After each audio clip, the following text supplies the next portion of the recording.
the term exercise is the scene in Forrest Gump where he talks to him about how many types of shrimp there are.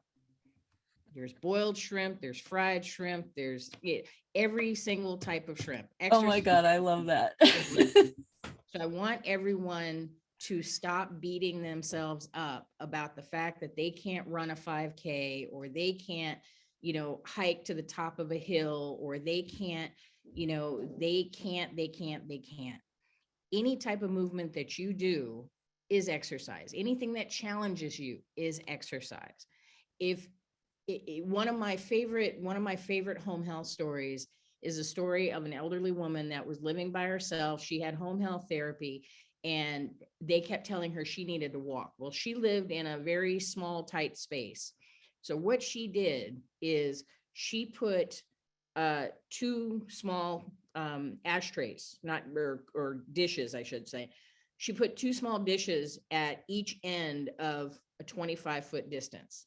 And she took a handful of pennies and she put the pennies in one dish, and she would go and she would take a walk to the other dish and she'd put a penny in the other dish.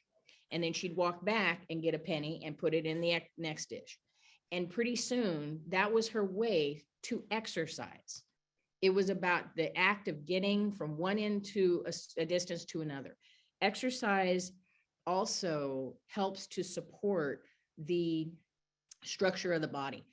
Ligaments are like the rings on a six-pack container, and ligaments hold bone to bone. So just like Dr. Tarani was talking about, when you strengthen muscle, you are giving your body that extra structural support. It's the belt and suspenders, so to speak. And for people that are really young, people used to wear belts and suspenders to keep their hands up, or their pants up, excuse me.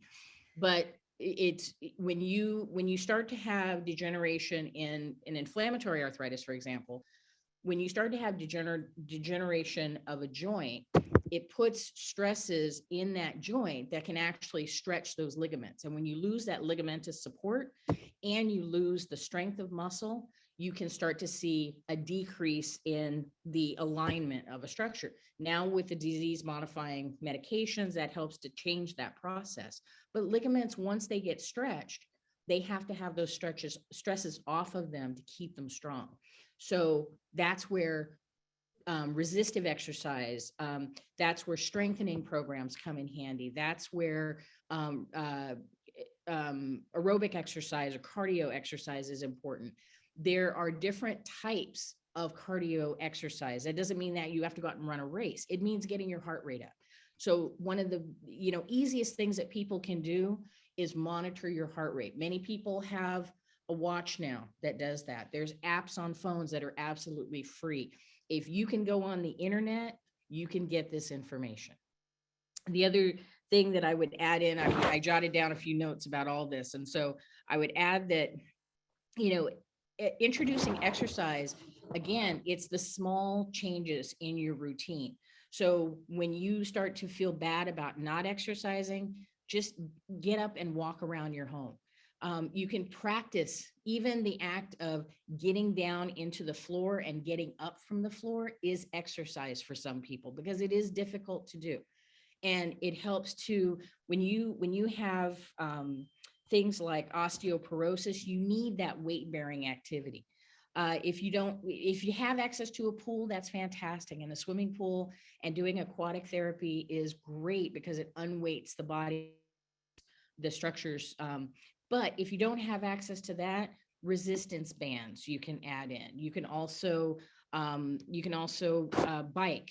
Some people have bought 3-wheeled bikes. And so there's so many strategies out there. And that's where talking to someone who looks at your lifestyle and what you have access to and how much money you have. I mean, people can't go out and just buy a bunch of things, but there's so many strategies that are absolutely free.